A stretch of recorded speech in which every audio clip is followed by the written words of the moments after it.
Hey guys, welcome in this second Houdini to improve your Cinema 4D workflow tutorial. Today we will see how to create really incredible things. If you missed the first tutorial, in the first tutorial we learned how to create all the kind of form you will see. I really recommend you to watch this first tutorial because in this first tutorial I show you the Houdini basics about the layout and some really basic stuff that we will probably use today. So if you are watching this video first, please take a look at the first one if you have no experience with Houdini.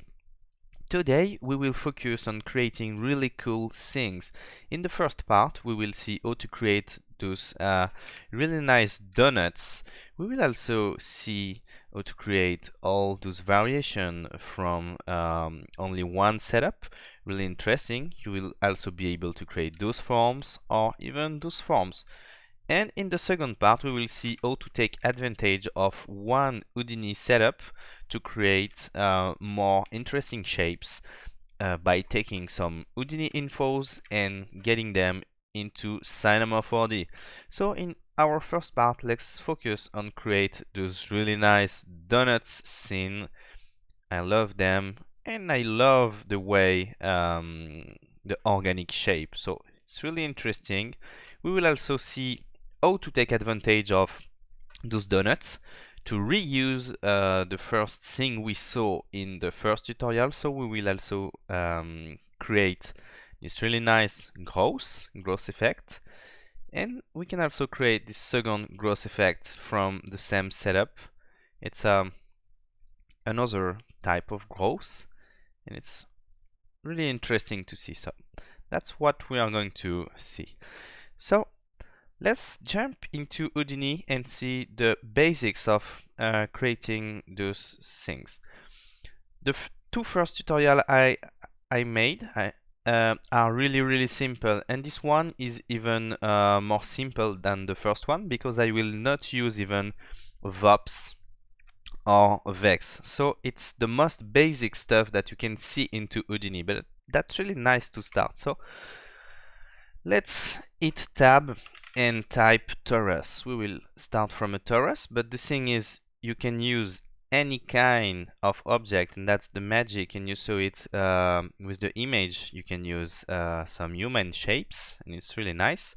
And today we will take advantage of one really nice node called connect adjacent pieces. So just to see how it works, it will connect adjacent pieces, but it also can connect adjacent points. And how to create random points in Houdini, we can use the scatter node. So append your scatter node and see you have a lot of points going on here. And you can type connect adjacent pieces. And it's one of my favorite node because you can do this really nice effect. And as you see, the good thing about this node is because it's not even. It can create really nice form. So let's decrease, for example, the search radius and try to find something really interesting. And you see, I've already created some kind of random stuff, and really interesting, really organic because it's not even because of the scatter. I can also increase the scatter points to change the thing, and I can also relax it. And it's really interesting because all this is driven by the scatter. So it takes the global shape and it creates random connection. So only with two nodes I can create really nice thing, and I really love the fact that it's totally uneven. So you will ask me, okay, then O from this I can create this, or O from this I can create this, or even this. And that's pretty simple, and you can create the growth. So let's start by creating those forms, and that's basically the same process. It's really easy. So let's decrease, for example, 0.072, scatter 1100 relax iteration.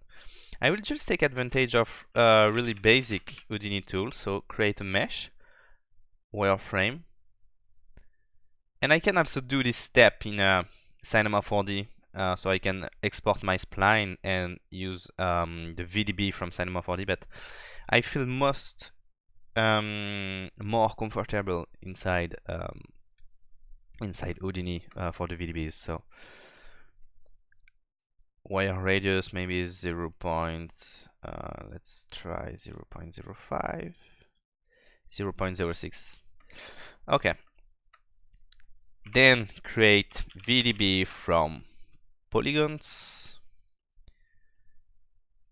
Let's decrease the size because it's too big.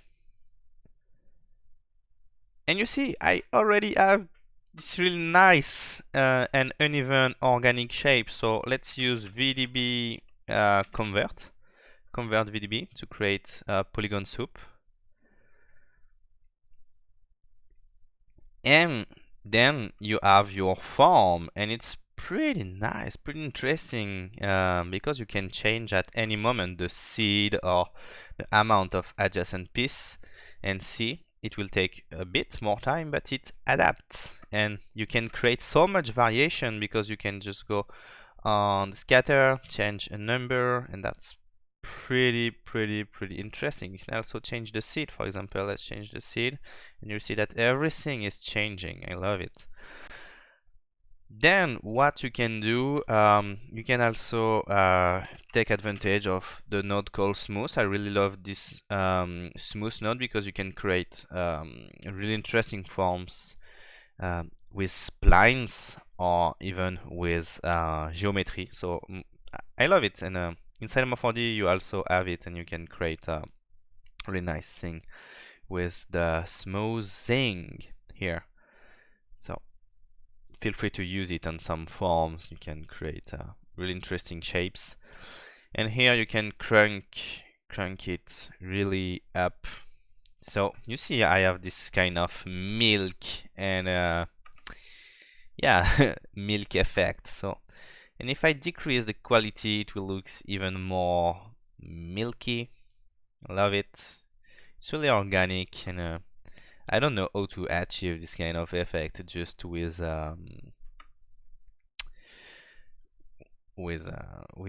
the all this. Pretty interesting. So you can export it, and that's what I've done with this. It's just having fun, find some values, and you see different seeds to create one forms. And as I told you, you can, like, for example, save this. Let's save this, and at any moment you can, for example, append something called file, but we will see it just after for our characters. And in the file, I will disable it because it will calculate this cube. I can use some old shape, this one. I use this one a lot to test some geometries. It's from Daz Studio. Pretty classic, but it helps to see what's going on, and you see I have some adjustment to do. So let's go back to connect adjacent piece. You see too many pieces, so it's up to me to play and find the right values.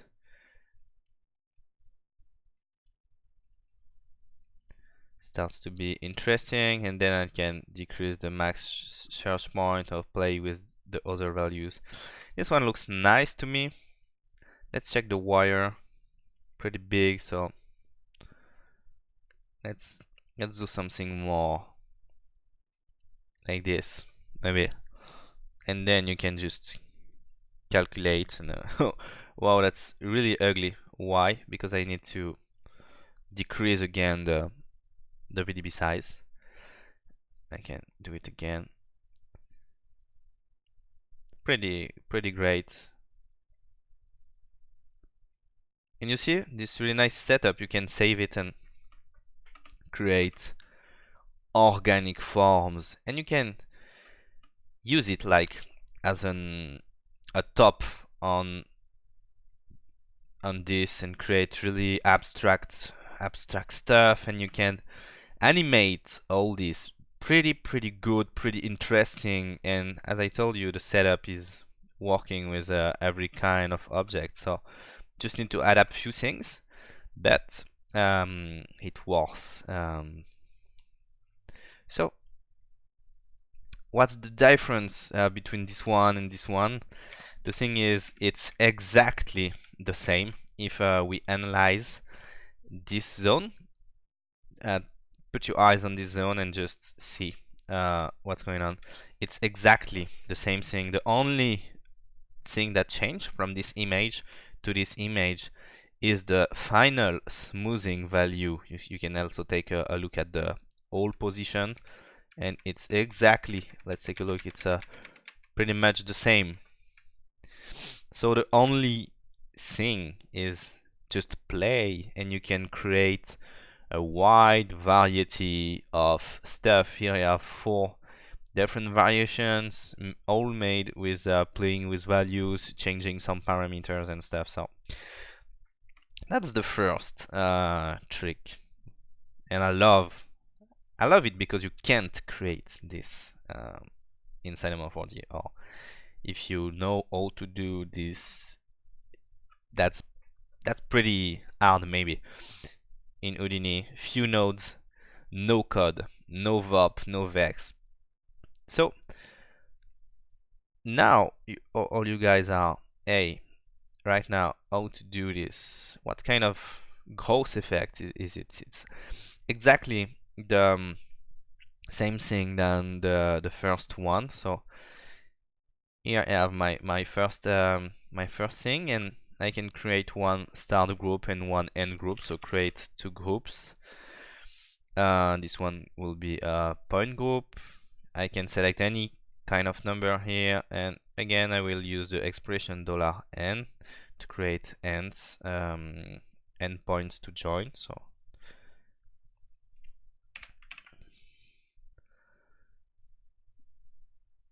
group 1 point, group 2 points, and I will use again the shortest path.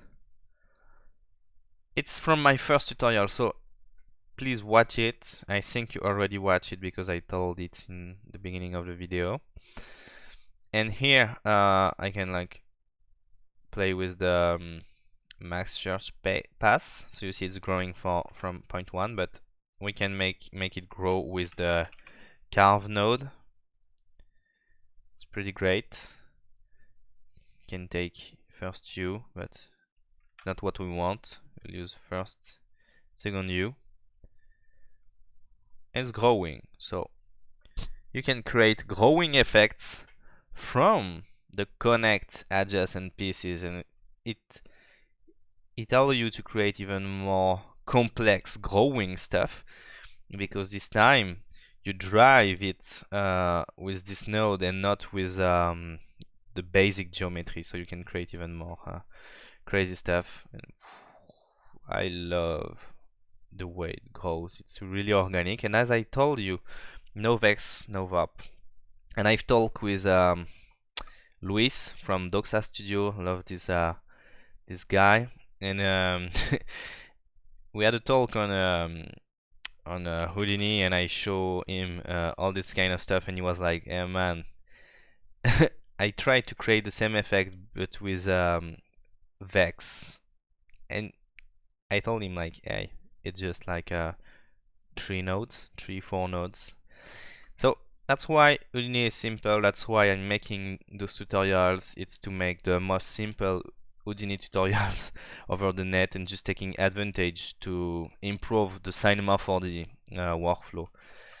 Then you can use the smooth favorite node, smooth, find shortest path. You see it creates this nice thing. Can play with the strength, filter quality. You can also create those pretty interesting forms, I guess.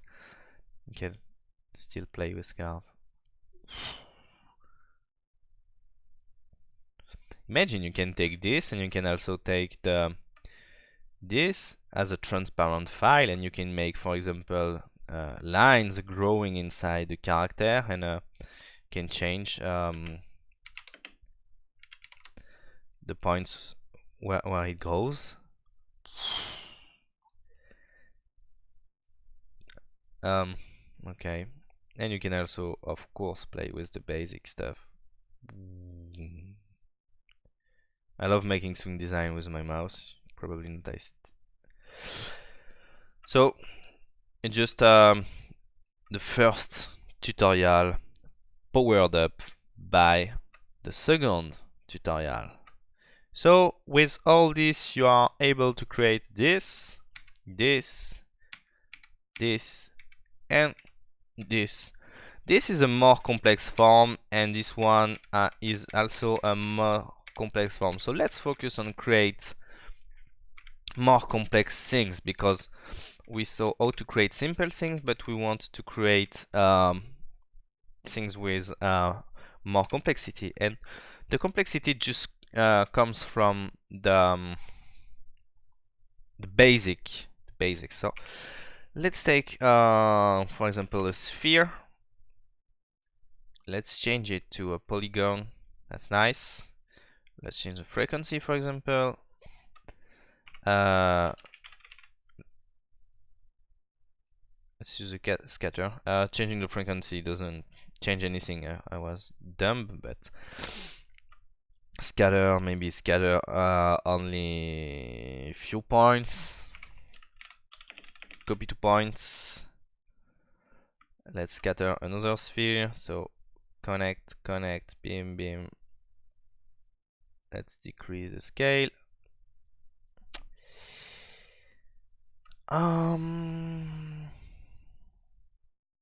Let me check.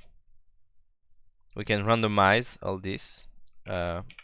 Use attribute expression here. Go to scale, and the expression use random. Create a sort of random. It's times 2 to create other things. And now we can use, for example, connect adjacent pieces on this. So create again scatter. So it will scatter points over those new points. And now connect adjacent pieces and adjacent points. And it creates a different structure, and it will be more organic. And let's use VDB, for example. You can use the wireframe 0.05. VDB from polygons. Decrease the size. It's cooking.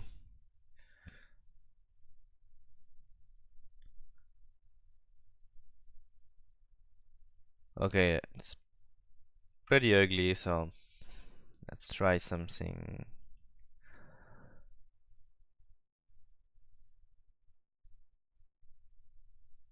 You need to wait a bit.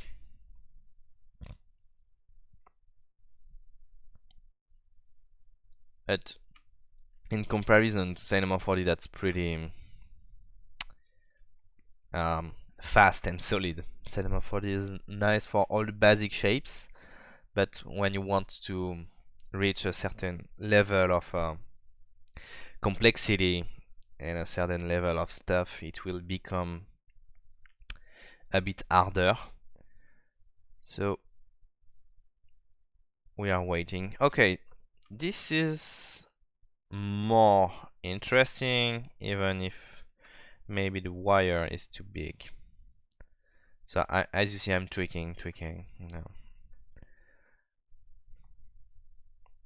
can take your time. You can try on your own computer.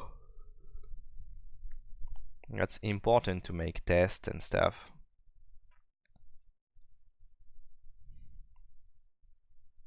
Okay, then the story VDB convert or convert VDB, that's the same thing. Houdini understand when you change the order, and you can change this with the smooth.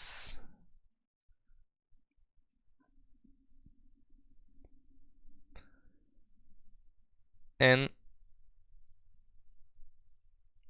big smooth, it's cooking a lot. Filter quality, let's try 1 because it makes bigger holes, and this is a pretty nice chewing gum. So you can create those forms, and I love it because it's really organic. So it's just to let you know that connect adjacent piece can work on any kind of structure, but do not hesitate to create your own structures. And so how do I create those really nice patterns? And it will be one of the subject of my next tutorial, so I don't want to dive too much in this tutorial, because I will show more complex stuff, like sometimes yes, different things, but I don't want to spoil. But let's focus on how to create those forms, so you guys know how to do it. But I will dive deeper in the next one. So you will use a remesh, and remesh will remesh with triangles my mesh, and I love this node remesh. And the nice thing about this mesh, it's also a plugin, and Tagma made a plugin from it. You can like take any triangle shape, so let's have a triangle, and this one is the dual graph. I think you can download it on Tagma website, and when you drag and drop something into it, you have those X patterns. By the past, I've made a tutorial and find a way how to create it without the dual graph. It's on the Motion Designers community channel, but now no one cares because you have this, and of course you can take advantage of all the C4D tool, taking the array, not the array, the atom array, and here you have the pretty nice effects. So in Houdini, how you can create this. And the thing I like is it's not even, it's not the same size, so it creates this beautiful variation here, and pretty interesting. It's only with the node divide, and it's like a magical, it's like plugin. You just need to hit compute dual magic. You see X patterns, pretty great. And you guys are all like, okay, but how do I export this in a Cinema 4D? Because sometimes you can have problems inside Cinema 4D. Let's take an example. Let's right click, let's go to save geometry, let's call this one .abc, let's go to E, let's go untitled, let's go to accept, and let's import this in C4D. Okay, so I drag and drop untitled, and I hit OK. And the disgusting thing is I don't have my X patterns, and it sucks. And if I use the plugin, it will mess things up, and it's pretty strange. I don't know why Houdini don't want to export the X patterns, because I don't know. And if you go to file export, you can end with the same problem. So what's the way to get those in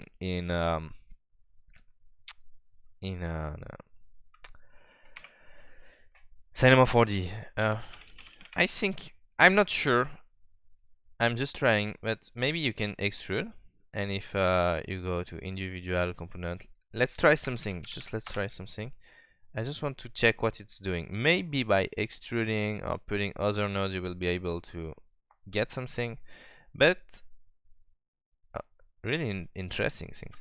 But that's not the way I've done it. The way is by using the nodes called ends. And ends are used to create to transform any mesh into spline. So right now I can save geometry. Let's call entitled.abc. Let's call it entitled because it's now a spline. So let's drag and drop it. And now, as you can see, I have a spline, and the spline is correct. So let's go to untitled. Let's drag and drop the spline. Let's go to display basic, and now I have it. And how to render it? Pretty simple. It's black because I've launched OBS, Open Broadcast Software. Pretty great.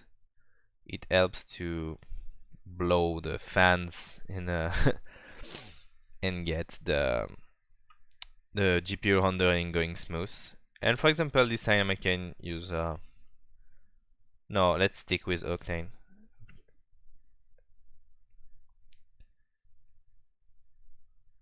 I think I've made a mistake with my keyboard. Yes.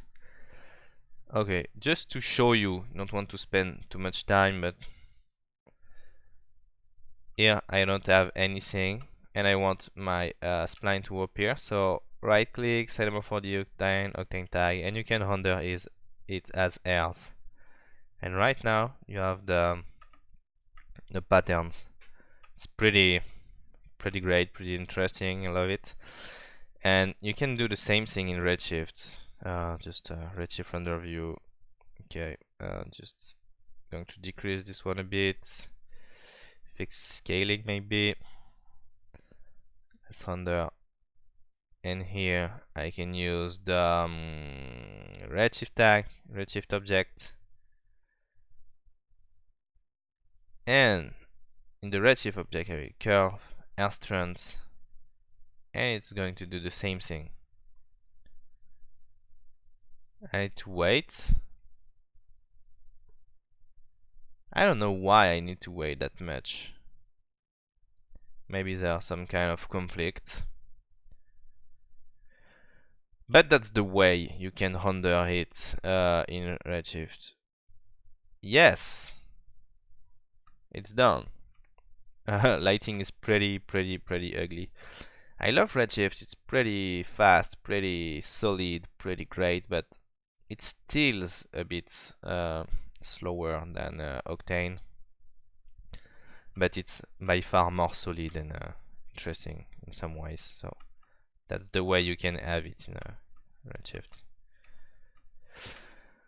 Just want to show you how I render the image. Okay, I think that's all for the first part.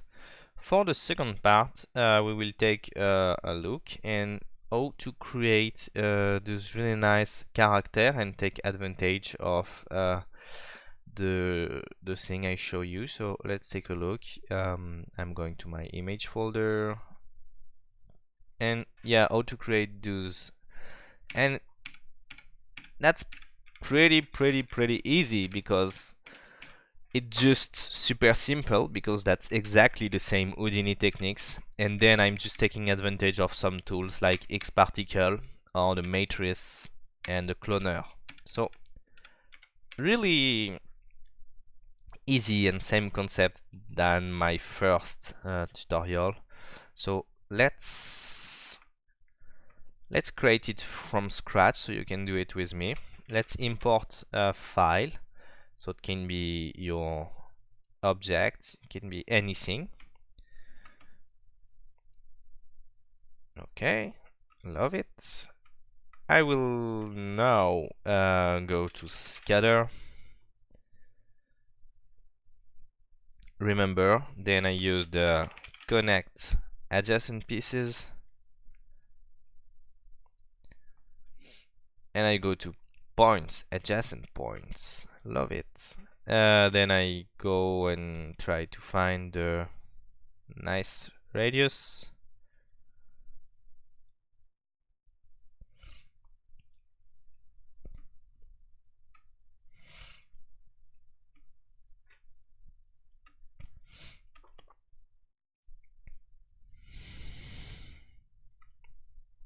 And I will not show you the first one, because the first one is exactly the technique I show you for this. So it's just not interesting, but I will show you the next ones, because it's taking advantage of the spline. So that's all. Let's export it. Save geometry. Let's call it spline cara. Maybe call it however you want, and drag and drop the spline cara. It's C. Just keep the spline, and pretty great. So how I've created the different things you saw. First one is pretty simple. It's pretty same technique shown in my first tutorial. So cloner sphere, cloner into object mode, sphere, really small sphere, for example 0.5. Maybe that's a bit big, but that's okay. In object, render instance. Try to disable it because I don't want to have any crash or anything. Sometimes it can crash and I don't like when it crash. And then re-enable it, because when you have too much things it can crash. So that's it. You can play with offset and have a really lower size, and that's the way you can create the first one. And you can animate the spline, and the nice thing is it will follow with the cloner. So with this one you can create the beautiful effect you saw in this one, and then the nice thing animated again. And this one is also pretty simple. You can also do it on Houdini. You see, it's pretty easy. You just have to increase a lot adjacent piece. But you can also see another thing is you can, for example, let's go to MoGraph, and I think you can swipe cloner to matrix. And nice thing is you can use and take advantage of something called a tracer, and it's right here for MoGraph tracer. Where are you? It's here. You can also find it on MoGraph tracer, and you can use it to trace things. You can connect all objects, and it will start to create connection between objects. And if you move something, it will move. And that's a great way to create things. And I think it's also interesting because you can, for example, take here one sphere. Let's change the cloner to sphere. So let's see what's happening. It's okay. Count 100 or 250, 100, just to show you. Tracer, disable the sphere. It's pretty nice. And the thing is, for example, let's a displacer into the sphere. And displacer, let's use a noise. And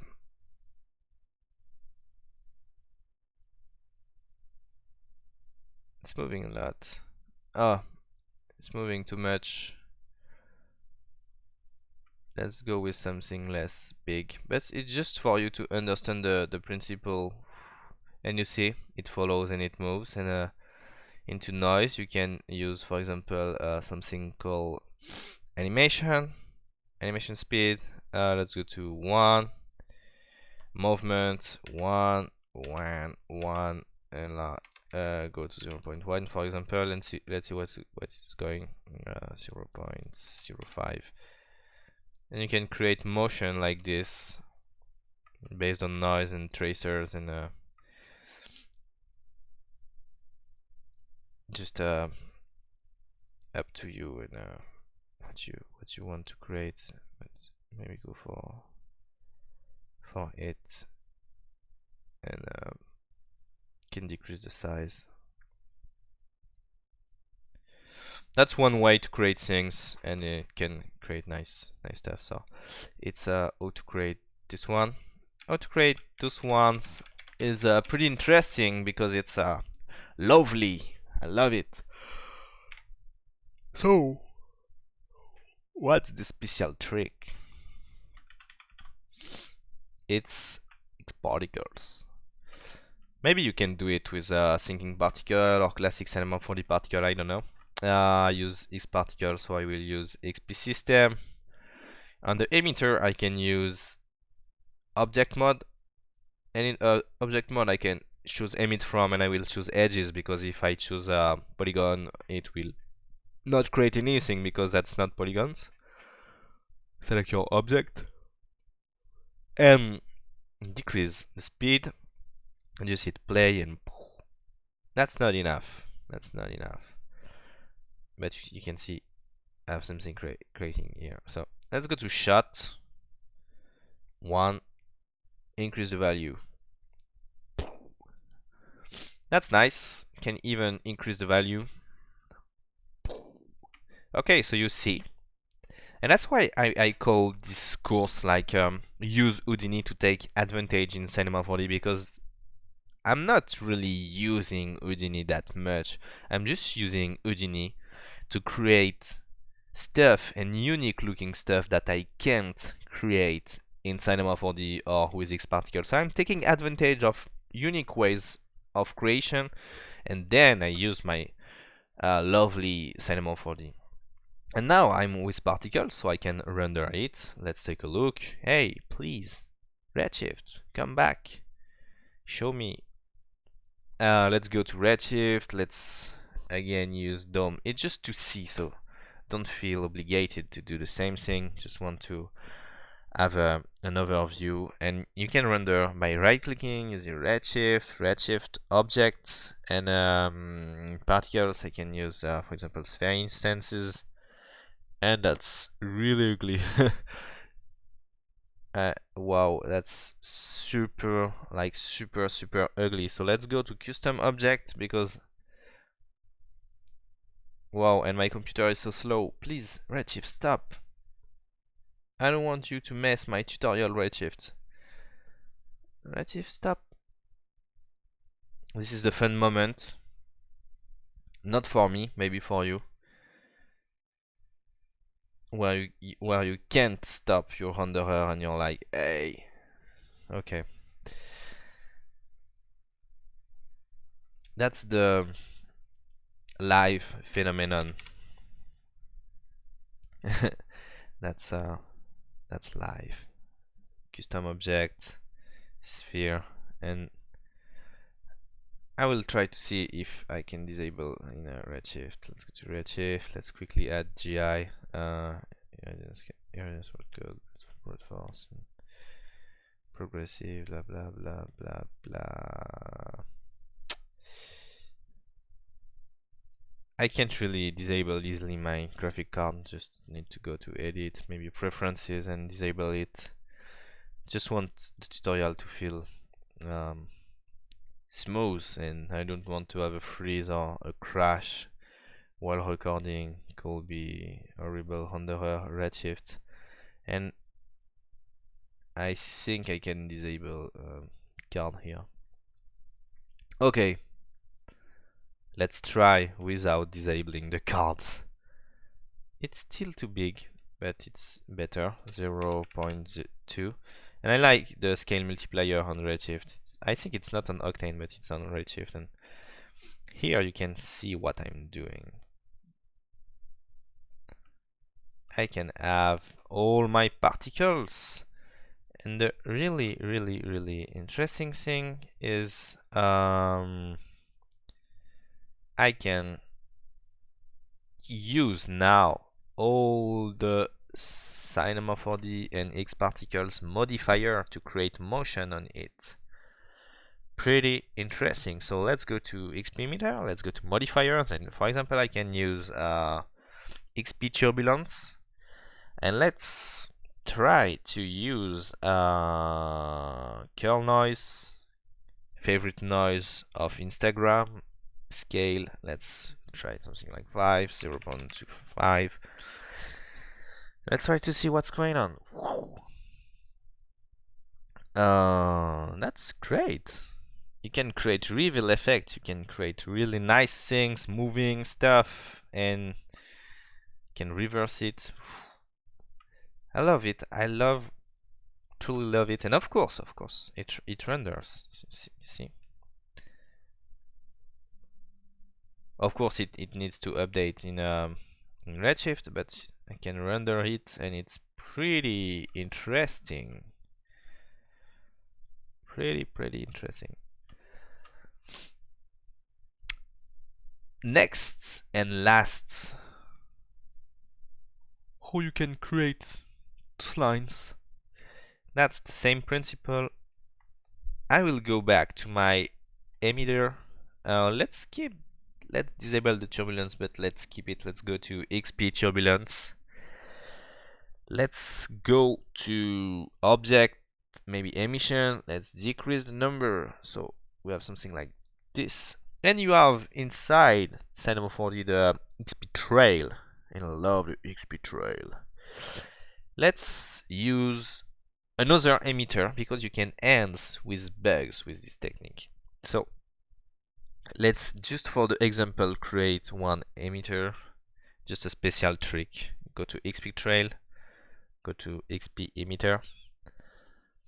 See, it create trails, but I want to go in nearest by distance, and all you guys are like, hey, you fooled us. That's the connect adjacent piece. Yeah, sort of. That's that's probably the same thing, but we are here to learn Houdini, and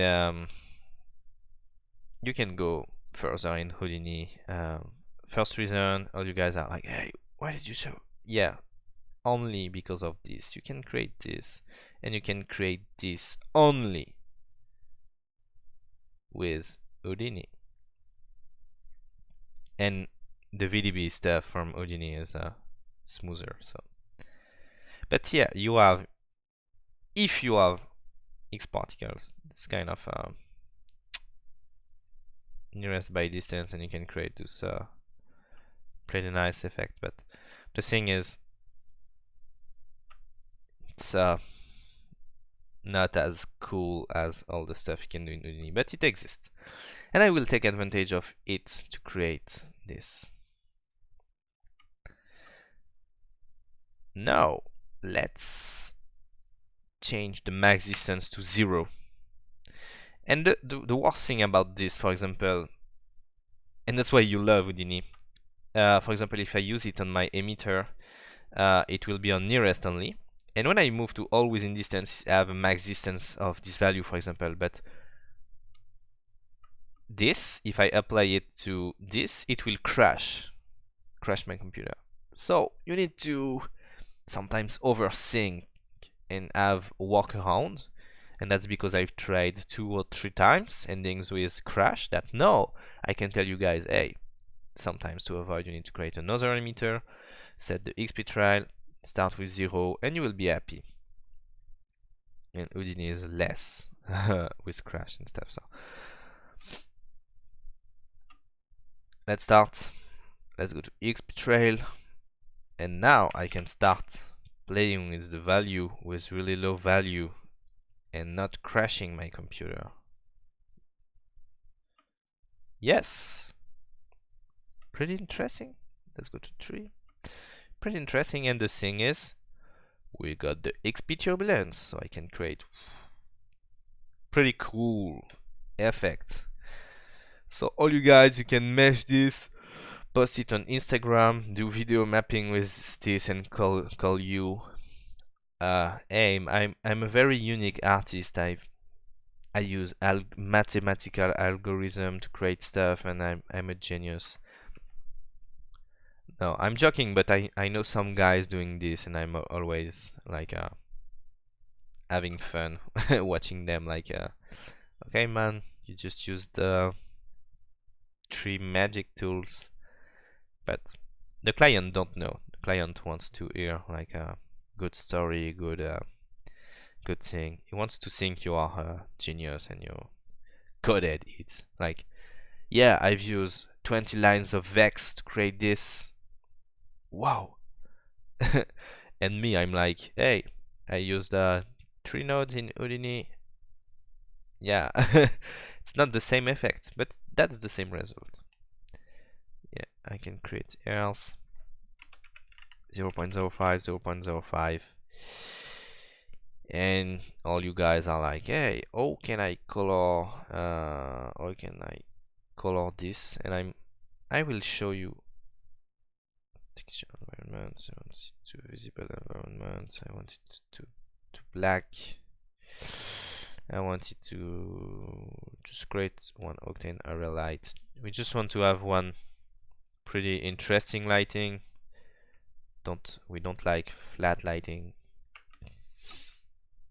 We want to have details, so I will create this sort of light and go back in front and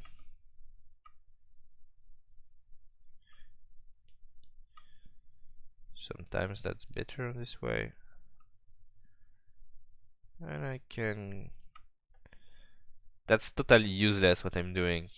I just noticed, but I want a better lighting than the classic one, just to create volume, you know, so we can understand a bit more what's the shape. That's not really super nice looking, but I want you to experience something better.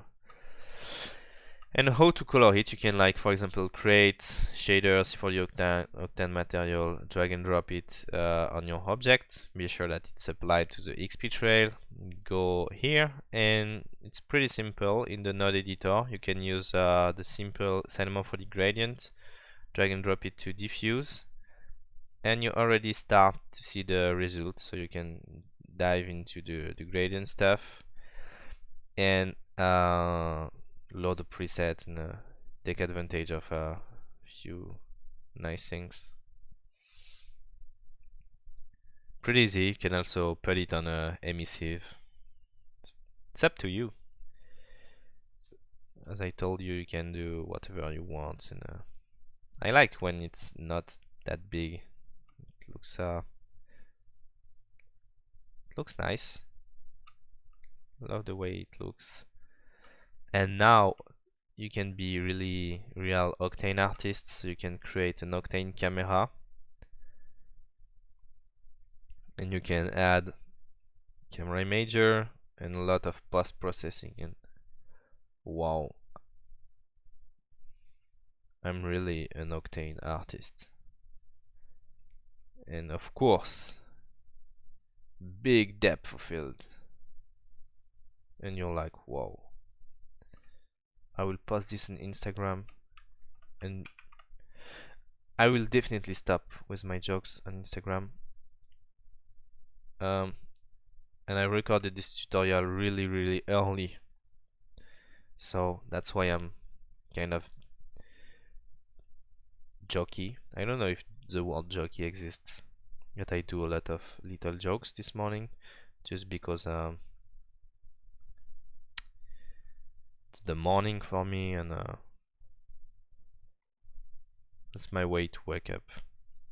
Okay, that's a way to create those kind of effects. Hope you guys enjoyed the video. As I told you, basic, same technique than the donuts. We saw all those one, X particle techniques, cinema 4D techniques with cloner and matrix. Basic techniques, exactly the same thing, only the smooth value changing. Another picture with playing with different settings and clones. A way to show you that you can create your own forms by cloning and doing other things. And remember this one, taking advantage of the node called divide and the compute dual option to create this. And of course you need before remesh, because you need triangles to be able to use the compute dual divide. So hope you guys learned a lot into this easiest Houdini tutorials over internet.